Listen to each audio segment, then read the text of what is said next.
Jump off that exhausting hamster wheel and into balanced living with Dr. Marissa. Promise you joy in the mystery.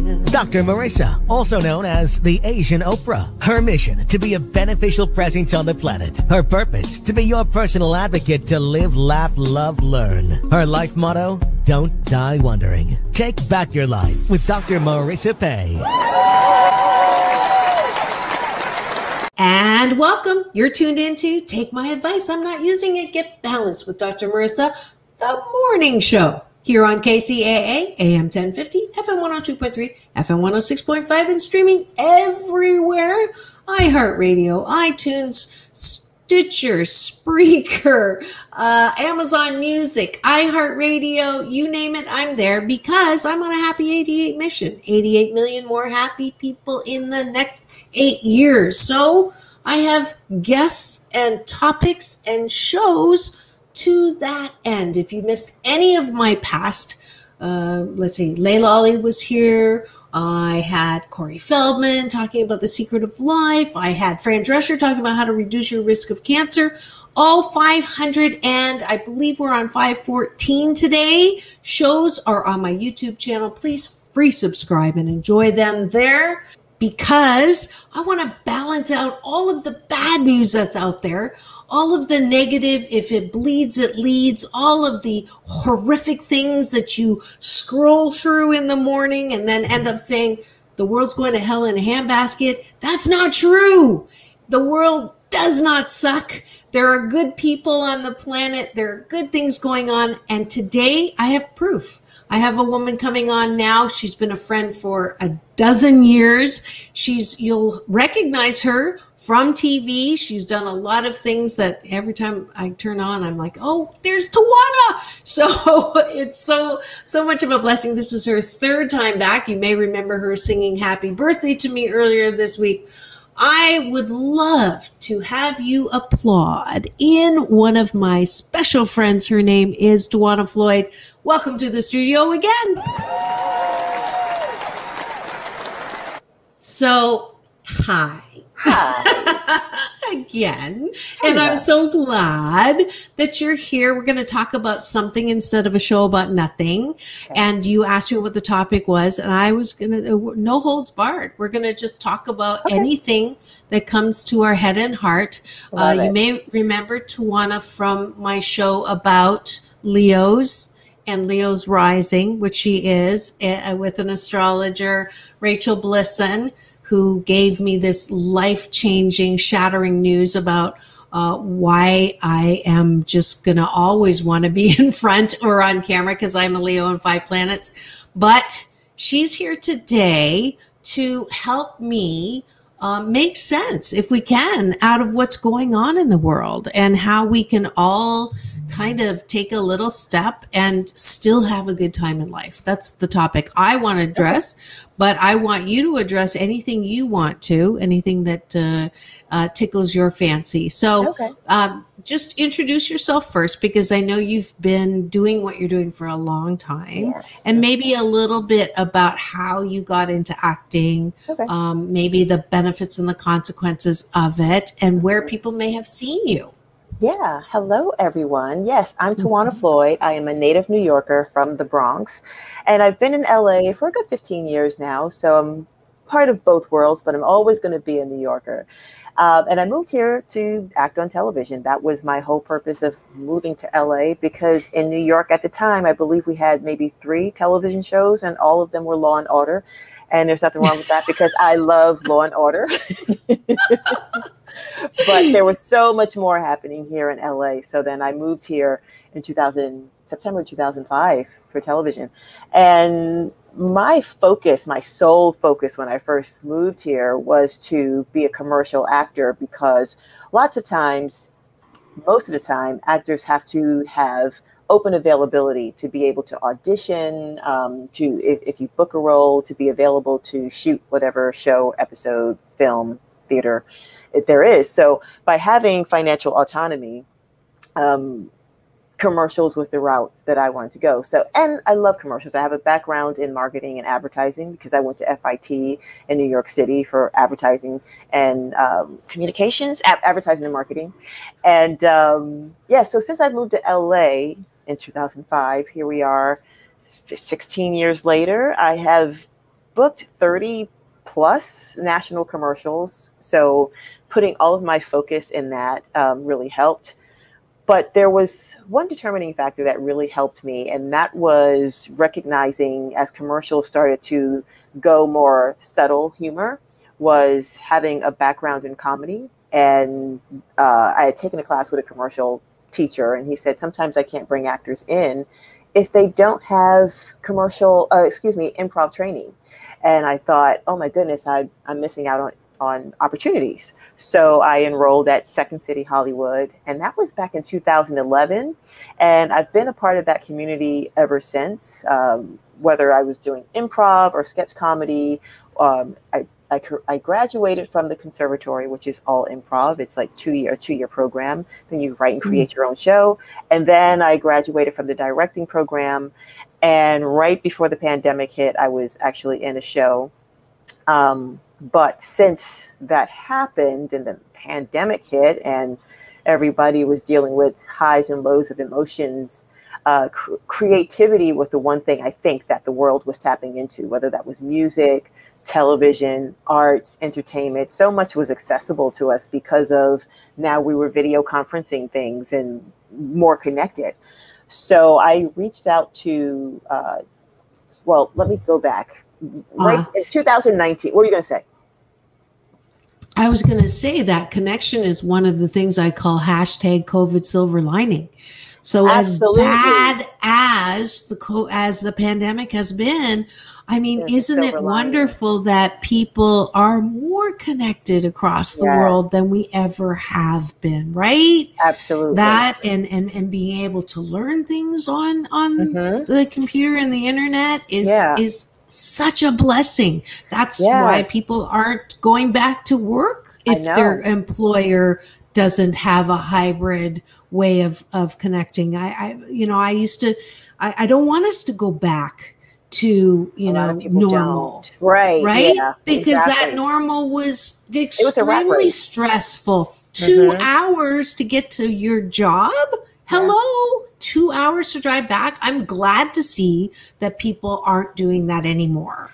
I am too. So, I think it allowed people to come out of the fog of just survival and just being on rote, just doing what I need to do every day. This is the pattern, And then the pandemic, the quarantine, completely, it was a reckoning, right?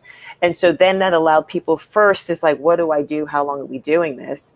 And then it turned into, oh, there's so many things that I wanted to do, but I didn't have the time to do, or I was afraid to do. And that fear has to go away now because we don't know what's happening in the world. But then also I have time.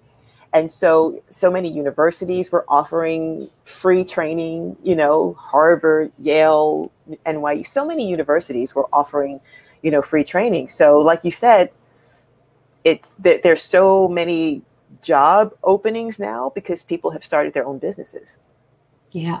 Yeah. And that's not a bad thing. And we're, that great reckoning, or I call it deleting your stale cookies in your browser because you were so rote around things. And people would, alarm goes off, snooze, alarm goes off, snooze, run, get food, get your kids out, get to work, traffic, come back, traffic, exhausted, forget to floss, go to sleep, alarm, snooze. And then it's like, oh, is it Christmas again already? That was our life. That was our life. Yeah. And now people are taking things not for granted and being more grateful. And anyways, So there's, okay, we covered my topic. Your turn.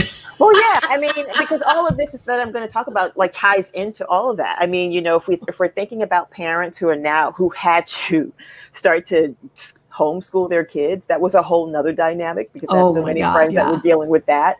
And some parents recognizing I'm really not good at this. So let me get my kid some help, you know? Right. And then some parents like really took it and started to really homeschool, and neither is wrong. It's just that everybody was making these adjustments. And then we have, you know, emotions going up and down. And you could speak to this, you know, the psychology of what we were dealing with. But as I was at home and recognizing that I wanted to create, I had decided to reach out to actually 16 people who we did it's a mouthful, so let me get it straight. The NBC, Bob Curry, Second City Hollywood Diversity Fellowship. We did that in 2019. We were recipients of that prestigious award. And so I reached out to 16. Oh, thank you. It was really fun. I didn't know about that. I didn't know. Okay. What is that again? So it's the NBC sponsored Second City Bob Curry Diversity Fellowship. And so Bob Curry was the first African-American male to attend Second City in Chicago. So they made a diversity program dedicated in his name. And it's been happening in Chicago for, I think, about 10 plus years. But for us in Hollywood, it was only the second. I think we were the second iteration. Yeah. Wow. So that's so cool. It was very exciting. So cool. And so we have to audition. What are you going to say? You know, I'm like present. So I love you. Yes, I love you. I love you for that. Second City was also in Toronto and in Hamilton when I went to McMaster University. And my alma mater had Eugene Levy, Martin Short, and John Candy. That's right. All went to McMaster, did the Second City. Okay. Yeah, that's why I wanted to tell you. That's my alma mater. Isn't that cool? Yes. Yeah. And it's such a small world. Right. Very small world. Those are the three tent poles. It was Chicago first, and then Toronto, and then Hollywood. I don't know the years, but Chicago was the longest standing. It's the flagship. And I didn't know that. I always assumed that Toronto was the flagship. Yeah, because that's what you saw first. Right. But I know you're going to want to say something to that, but this is a good time to break. This is a good time to break. We do have to take a news break here at NBC. So we'll be back with more of Tiwana Floyd and Take Back. Oh, no, wait a minute. That's not my show. Take Back Your Life. That could be a new show. But as we go on break, Google Tiwana Floyd. Are any of your commercials on YouTube? They're on iSpot TV, but maybe they're probably on my website. They're probably on my website. Yeah, go to Tiwana Floyd. So then you're going to go, oh yeah, that's why she looks familiar. Yeah. But we'll be right back with more on Take My Advice. I'm not using it. Get Balanced with Dr. Marissa, the morning show here on KCAA, the station that leaves no listener behind.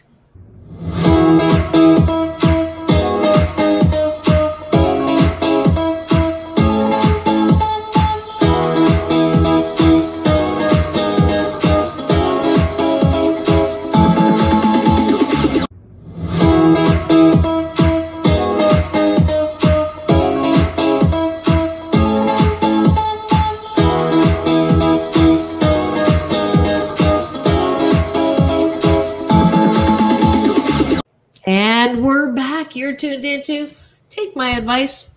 I'm not using it. Get Balanced with Dr. Marissa, the morning show here on KCAA, AM 1050, FM 102.3, FM 106.5, and streaming everywhere. iHeartRadio, iTunes, Audible, blah, blah, blah, blah, blah, because I want you to be happier than you are. So I'm balancing out all the bad news out there with what's good about people, what's good about the world, what's good about you, and what's good about me. And today's guest is helping me do that. Her name is Tiwana Floyd. I'm sure you did do your research during the news break to see that, yes, you did recognize her from the cookie commercial. That's the last one I remember, right? What was that? Carmax. Yeah. And eating the cookie. Mm-hmm. Did you do an Aflac? Did you do an Aflac commercial? No. Okay. I remember something with a. Yeah. What was another one that people would recognize you from? I would say what's currently. Oh, you're thinking AARP. That's it. So that's Most Current and CarMax, and right now Dunkin' Donuts, and then there's some in the can that I can't talk about until they air. Of course not. Of course not. So do you still love doing that? Like every time you go in for a shoot, is it, it looks like you are. Yes, I still enjoy. Well, I love advertising, and I love commercials. I've always loved commercials. As a kid, you think about all the jingles. I used to sing the jingles as a kid. Right. But what I love about them now is that they're like short, little, quick, comedic bits that aren't like pushing the product heavily. Like back in the 80s, it was all about the product heavy, forward. Right. Now it's about these quick little comedic stories. So when I go in for an audition, as I'm reading the script, most times I'm giggling at, what's written, the copyright. And I still love it because I love commercials. I watch them. If I'm in say a restaurant and they have big screens everywhere, there may be a show airing, but I'm not paying attention to that. But I'll be deep in conversation. And as soon as the commercial comes up, it's hard to keep my focus because I'm trying to figure out, who's in that? Oh, what is this? What director did that? What you know what I mean? So I'm totally immersed in that. And which is hilarious because most people hate commercials and they like fast forward. But you, on the other hand, love the commercial. I love it. That's like so funny. Yes. Well, I just see continue. I'm going to bless you and wish you and hope for you continued success on that level and more. You really are just creative on legs. Creativity on legs. Yeah. I love that. Yeah. I love that. That was a compliment. I take it as a compliment. Yeah. And I appreciate that because creativity is really like the mother of access to living a great life. We all came here as creative beings. And then at some point, somebody told us we're bad at that. And it's like, I was talking to my mother, I was like, just draw. She's like, oh, I can't draw. I was like, it's not about drawing. It's about just letting the artistic creativity flow through your body, through your hand onto the page. And really, it just allows you to think more and process things in a little different. So I definitely take that as a high compliment.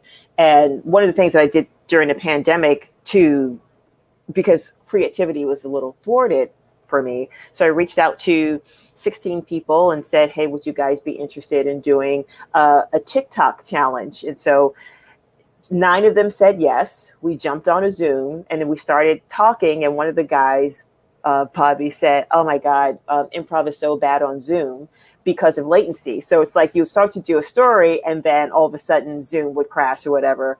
So I said, how about if we do a web series on improv being bad on Zoom? And we named it Saved by the Improv. And then we did 10 episodes of that. So that's how we became a group. And we call ourselves now Diversity Hire Comedy. And since then, we have not only completed the 10 episode web series, but we also completed 35 short films during March and then launched our inaugural film festival because we had all this content. We're like, okay, what's it going to do? Just sit here. Let's create a film festival. So all of that is a part of creativity. Wow. All of that is a part of coming out of the fog of waiting for somebody to give us something. And now it's like, oh, we are here. We're creators. And so just kind of like what you're doing here, you created your own platform, from your creativity and said, this is what I can do. And I love it. And now you don't have to have a boss. You've created this platform that's so successful. Yeah. And that's what creativity allows us. Yeah. Yeah. And here's the added bonus. Dr. Deepak Chopra says that creativity is the third emotion that keeps your cells functioning in harmony. Oh, wow. So there's 2 emotions that will destroy you and make you sick. That's anger.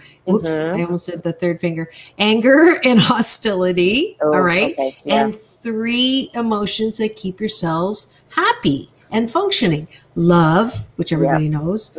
Peace, which everybody knows. But the third one of creativity was shocking to me. And I use it in all of my life balance coaching clients because creativity will keep you healthy. Because if you think about it, you're expanding, you're sharpening, all of that's happening. So of course you're going to be healthier. So isn't it great? There's a commercial for creativity. And it just speaks to what you were telling your mom. It's not about the product of creativity. No. It's the process Exactly. of creativity. That I is love the that. juice. It is the juice. It's healthy juice. You want to Mm-hmm. do juicing? Get creative Get juicing. creative, yeah. And like you That said, was my little improv. it's not worried about perfection. This is not about perfection. This is just about, you have an idea, you don't know how to do it, and you say, I'm going to try it anyway. And then you put something out. It's probably not great, and that's okay. But you continue to keep doing it. And then you start to develop these skills that you never had, that you thought you had to do 10 years of college for, but you don't. Now, being a doctor, that's different. That is a creative outlet, but you do need to go to school for that so you can learn how to cut and stuff. But I'm talking about actually like arts, entertainment, and things like that. So it's just about doing it, and then consistency. And so what we've been experiencing is, it started off with, okay, how do we kind of know how to film, but not really. So then we figured that out. Then it was editing. So then we had to figure that out.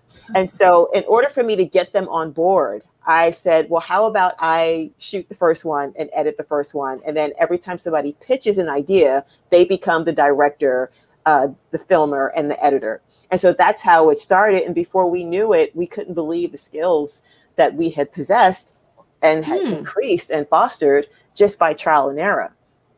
So then it was easy to say, let's do a March Content Madness, and every day we'll put something out. So that's how we got the 35 short films.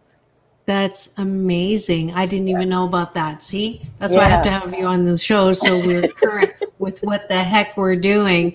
Maybe we can get one of them to show, or a clip to show in the last segment of the show. We can look into doing that, but it's again a good time for us to cut. This is what happens when I get promoted to the morning show. Now I have to fit my show around the CNBC and NBC News, radio, weather, and traffic, which I'm happy to do with the promotion. Thank you very much. I'm not complaining. If you know the 21-day fast from complaining with Dr. Marissa, I'm not complaining, but this is a good time for us to take that break and be right back with Tiwana Floyd and Dr. Marissa on Take My Advice. I'm not using it. Get balanced with Dr. Marissa. Today's show about everything. You're on KCAA, the station that leaves no listener behind.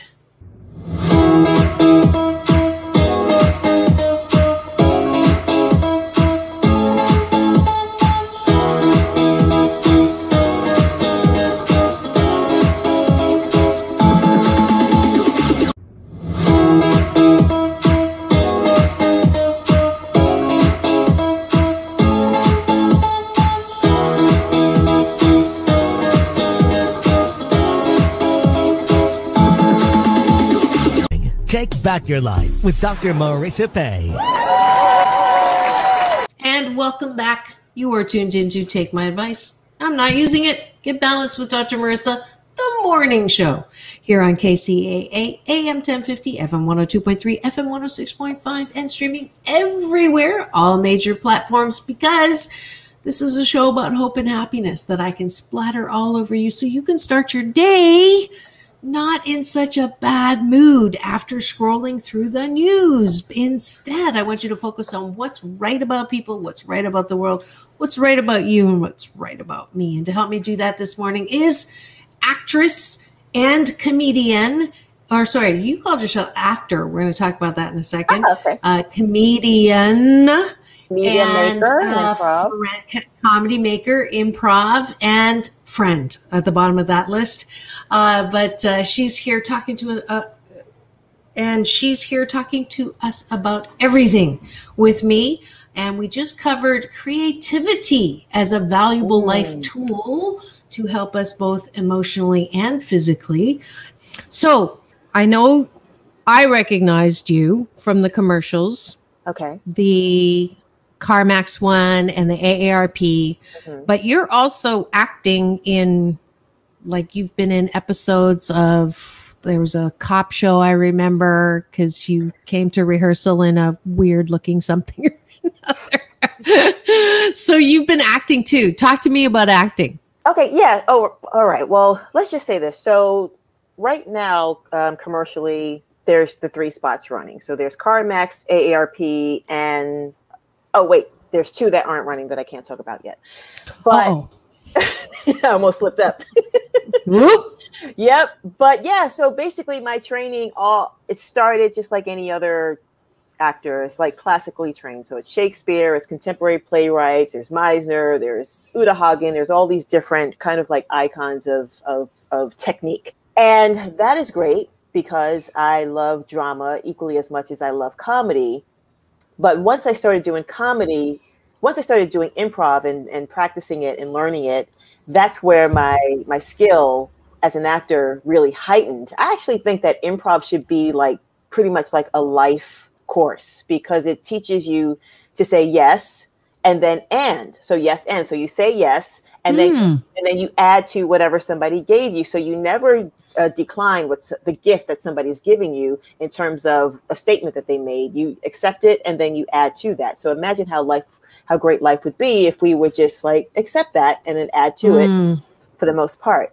But yeah, so that's like so foreign right now. That is just like, there's no yes and, there's a whole lot of no but and no. Just actually no but. It's just no. Yeah. I just covered a anti-vaxx protest, not because I wanted to, but because I was sent there to do it. And it's really interesting. Nobody wanted to say why they had this stance. They just had this stance. And people are like just stuck in where they are with no and it's a no.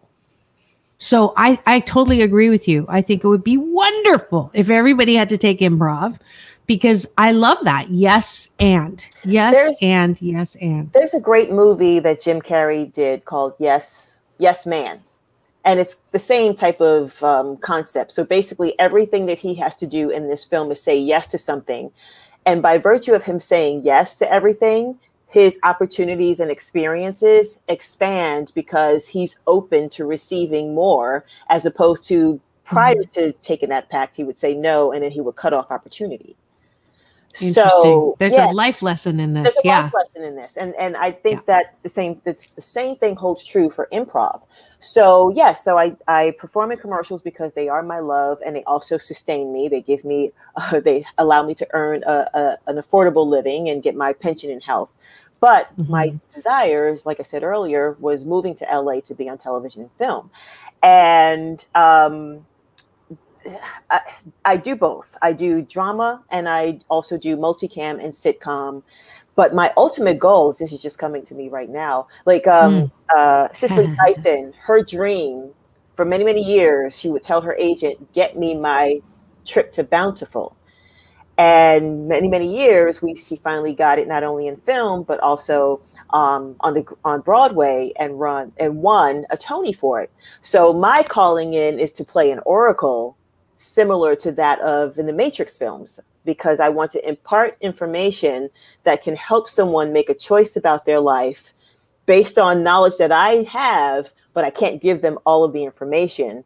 But I give you these 2 options and you have to choose, because that's what we're doing every day. We're choosing one over the other. And sometimes the circumstances work in our favor and sometimes we make bad moral choices. And not that there's ever really a bad choice. I just think that we have to deal with what the circumstances are based on the choice that we make. Absolutely. Absolutely. 100,000.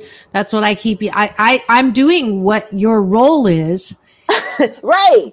Exactly. Yes. Right. I mean, and so I'll wiggle my fingers that comes to you. Same parking fingers that work, but it is true. Choice is the most powerful tool we have. And there's no such thing as a bad choice. There is such thing as a useful choice, and a more painful choice, so to speak.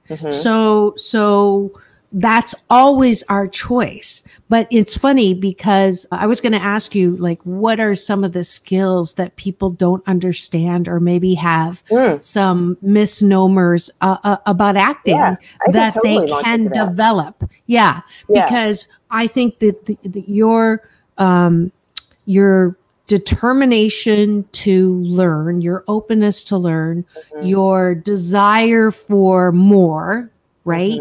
Yeah. Those I think you have to have if you want to go into acting. If you want to have a career. To go into Hollywood in career. Yeah. Yeah. If you want to have a career with longevity and sustainability. And so the main thing always first is craft first. Just like anything else, a doctor has to have skills. A psychologist, a psychiatrist has to have skill. You have to have that theory and applied theory, right? So that's a misnomer. You have to have that, right? Can you get that without going to film school? Well, acting school, or you can, because there are some people who have a gift. You can show up and essentially just be yourself. However, as the roles become more challenging, it may be hard for you to access your emotions to be able to do that.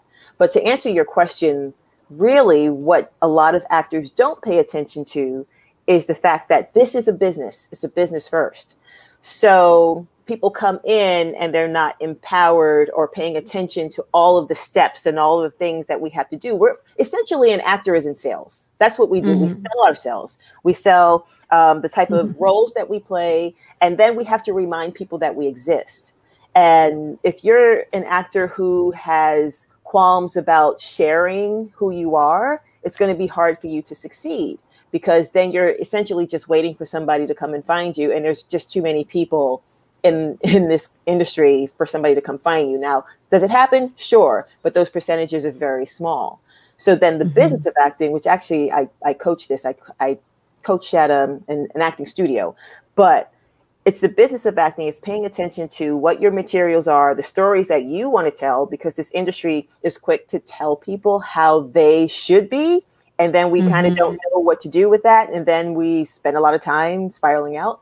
So it's really about deciding who you are, knowing who you are, and then telling the industry who you are so that they know how to hire you. Then you support that theory with evidence of your reel, any footage that you can, and then the roles that you start to get hired for. And then you have to market yourself. And the marketing is a pivotal part of staying consistent and being relevant. So that's the answer to your question. It's a great point. I mean, I do that workshop, be the best that you can be and broadcast it. And people who say, I'm not comfortable selling myself. It's like, well, then there's half the battle right there that you're going to lose. And people, accuse me all the time. And it used to bother me when they would say, you're such a self-promoter. Right. And I used to be like, oh, like, how dare you? Or who do you think you are? You're not all that. And then, my big brother, Michael Bernard Beckwith, first somebody said, he's the biggest. And I'm like, what? And he goes, it's not a blatant in your face thing, but you have to be able to recognize and validate your strengths. And I think this goes against, many of us were raised, don't toot your own horn. Don't be, stand up and be noticed. In Chinese and Japanese, there's a saying, the nail that stands up is hammered down. Yeah. So no incentive, but really, especially as we are moving towards this wonderful shift post-pandemic, where more and more people are looking at, do I really want to work for somebody else's dreams? Do I really, I really want to do something for me? I want to call my own hours. I want a hybrid, whatever. And that, be forewarned. Get good at, first of all, believing in yourself. You have to believe in yourself. First and foremost, right? You can't fool. If you can't validate yourself, if you can't approve of yourself, how the fork do you expect somebody else to? Yeah. Right. And then what you're saying, back it up, right? Yes. Have practice. Right. I mean, just give me an example of the kind of work that you do with your craft. So people, there's no such thing as an overnight success. People really work towards, like everybody that you've seen up there, 10 plus years. So what are the kinds of things that you have to do that you don't like doing that you do anyways? Well, I don't know if it's that I don't like doing, because I have a marketing background, so I love marketing. But one of the things that I'm I'll say, let's talk about this right now, because I don't have a theatrical agent. I have a commercial agent, but not a theatrical agent. So the main thing that I'm focusing on in terms of getting the theatrical agent that I desire, which is a small group of people, is I'm working on a specific set of self-tapes, meaning I'm putting myself on tapes with certain roles to showcase to them, these are the types of roles that I play. Because while I have credits as co-stars on my resume, they don't always translate into the roles that I really can play, especially when they're like 1 line, 5 lines, whatever. They don't really translate. So right now I'm working on, I have 2 different scenes that I'm going to record. And then I also have my comedy things that I did with Diversity Hire Comedy that's going to also be a part of like a campaign. So then I'll roll out a slow campaign of like 9 hits that I'll do at once every week to my targeted list of agents, saying, this is the type of work that I do. Maybe I'm not fit for your roster right now, or maybe you don't have space, but I just want to stay in the front of your mind when that something comes up and you're looking for somebody like me. So, you know, so it's just like something simple like that, using MailChimp, you know, some sort of mailing program that I can track and see who's opening what, which I do that all the time. And I do the same thing for casting directors. I will then send those same pieces of footage to casting directors because they're busy, but when they get this information, they've got, what do you call it? Castings that are coming in daily with roles, and then they know it's like, oh, we have this role right now. Let's see if we can bring her in. And that has happened. And and obviously rejection is not something that takes you down. No response to queries does not take you down. And you just plant seeds. I call it a farmer. You plant, that's all our jobs are. We just plant the seeds. And the worst thing you can do is take something that looks like it's growing by the sprout and grab it and pull it out of the ground and yell at the roots for not growing. That's right. But this is a life thing too. This is not just for anyone that's an actor. It's for anybody, right? Who has dreams and visions of what they want to do in life. And this is, you know, that we went from one extreme to the other. We went to, you got to work hard. You got to blood, sweat, and tears, rat race, climb to this other side of, you just have to put a vision board together and sit under a bodhi tree and it will come to you. And it's like both of those extremes are bullshit hockey. The middle ground is you do what you can, right? To do what you can, and you do things that you like, and sometimes you do things that you're not crazy about, but you do it. You can't get it with your head, you know, under the covers eating bonbons 24/7. One day like that a month, right? Because we all are human, and I do that, you know, once a month. I have a, you know, fork everything day. And that's kind of like tying into what you were saying about, there are those times, because rejection is a big part of this. So there are those times where those rejections hit a little bit differently than normal and kind of take me out. And so for most people, they'll probably quit or something like that. And I'm like you, I just sit in those emotions and let them tell me all the negative things they want to tell me, but they only got 5 minutes. They have 5 minutes to do that. And then I'll say, okay, so none of that is true. And I was putting all my chips on this thing because And so now let's get back on track, you know? So I think you have to also acknowledge when those hurts, when those rejections hurt, deal with them, sit in them, and then not override them, move through them. Move through them. Get out the other side. Absolutely. Exactly. Process fully. Feel it fully. And then move on. Yeah, absolutely. Because it's always this or better. It's always this or better. Right. And so anytime anything happens that I don't like, I say it's always this or better. That means something's better is coming. And it usually shows itself. And it always shows itself. Maybe not in the timing I want it. Right. But, you know, then I use with as little or much sarcasm as possible. I can't wait to see what good comes out of this. I can't wait to see what good comes out of this. And I'm telling you this, you've watched my life in the last 12 years. I mean, just, you know, you lose a $200,000 project. That sucks. Yeah. And you jump up and down for 16 seconds. I do law of attraction, so I can't give myself 5 minutes. I do That's 16 right. seconds. Okay. And then I do, and then I do. I can't wait to see what good comes out of this. And then I get a call to write.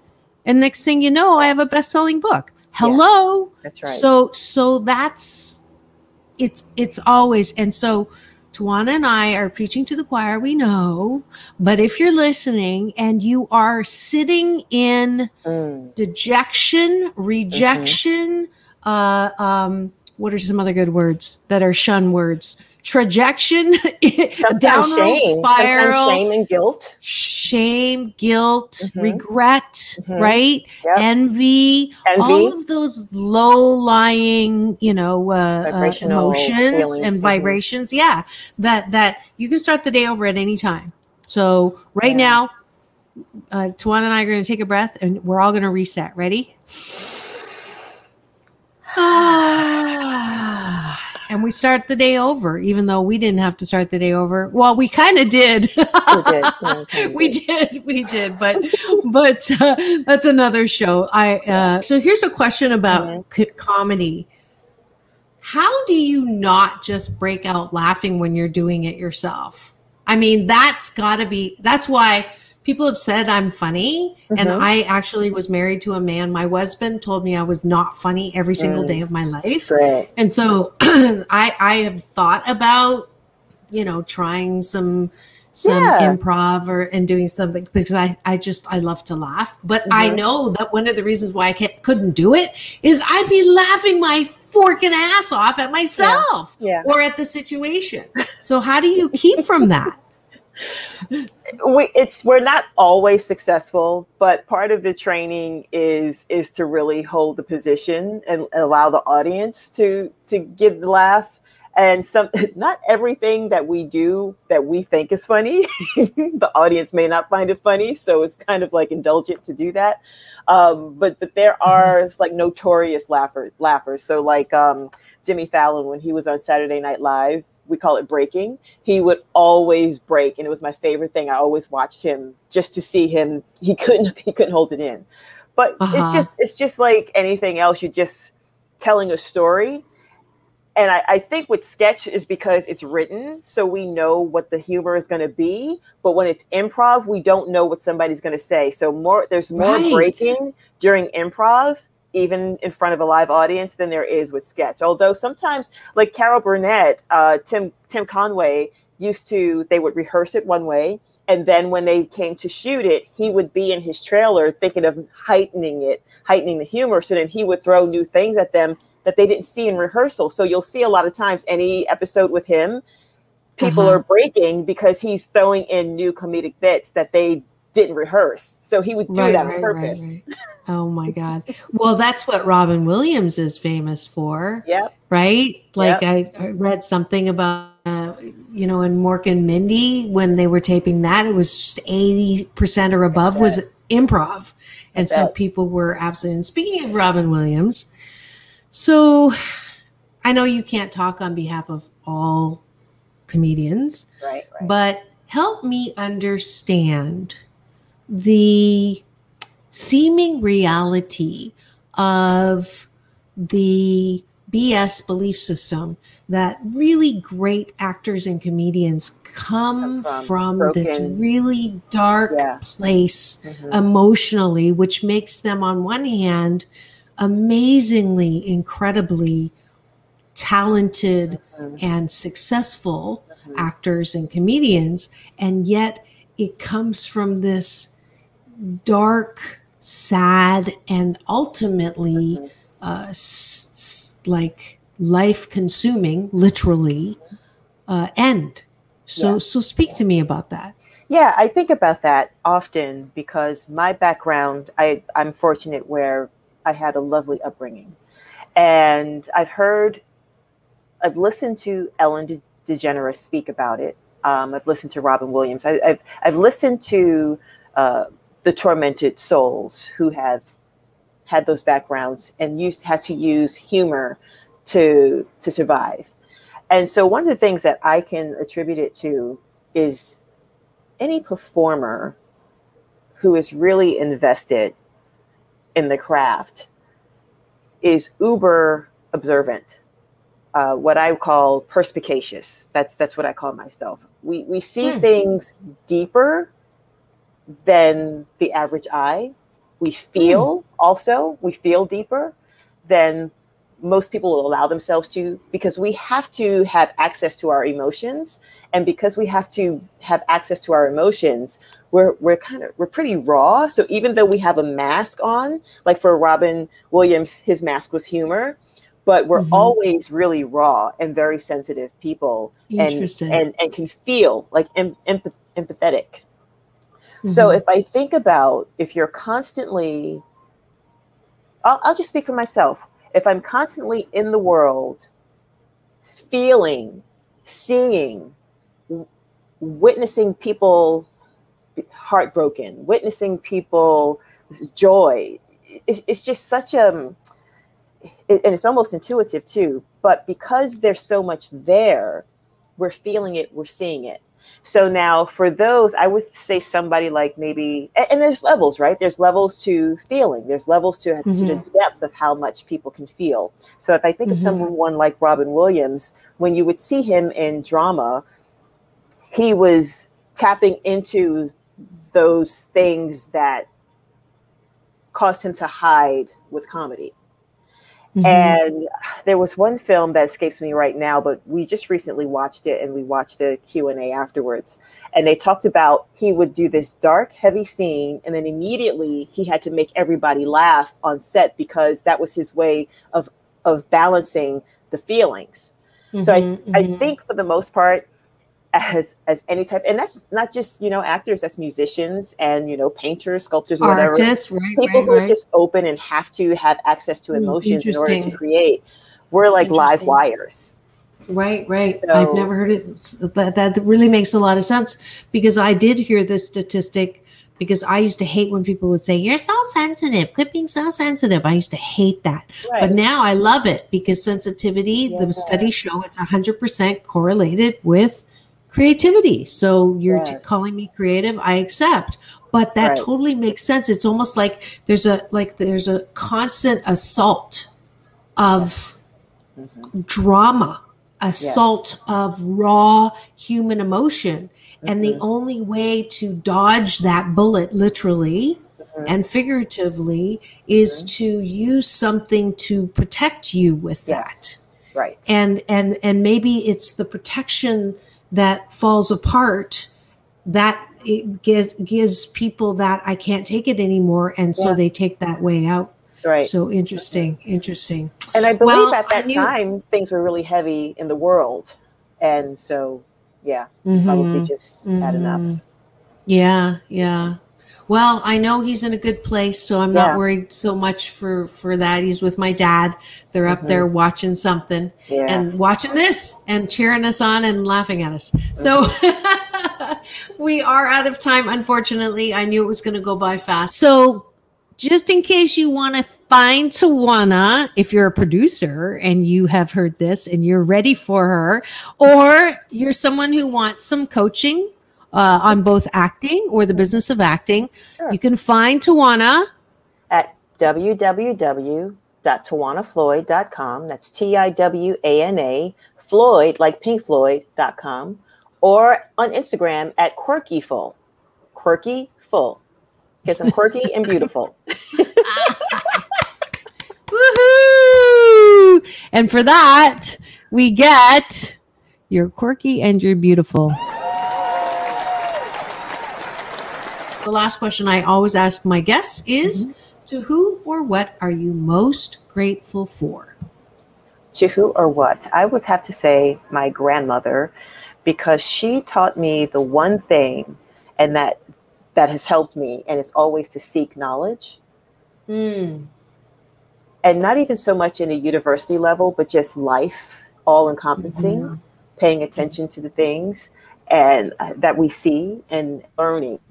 And so because of that, I'm a consummate student, always wanting to learn more. As a matter of fact, I just got accepted into the promo pathway at Santa Monica College through Promax because I'm wanting to learn more about marketing and creating promos that we see, like what you're doing and on television, things like that. But she's the main person that always taught me to seek knowledge.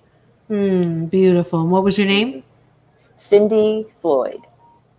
Cindy Floyd. Peace in, peace out. Is she still alive? She's on the other side. No, she's on the other side. Yeah. Oh, well, beautiful. She's. I'm sure my dad will go say hi now. Well, thank you so much, Tiwana Floyd. As usual, it's been a blessing. Absolutely. Yeah. Thank you for singing me happy birthday earlier on this week. Thank you for being who you are. Thank you for having me. Of course. And that's it for today's show. Keep it tuned here. Take my advice. I'm not using it. Get balanced with Dr. Marissa. And remember, it's all about balance. Peace in, peace out. World peace through inner peace. This is Dr. Marissa reporting live, reminding you to have the best day ever.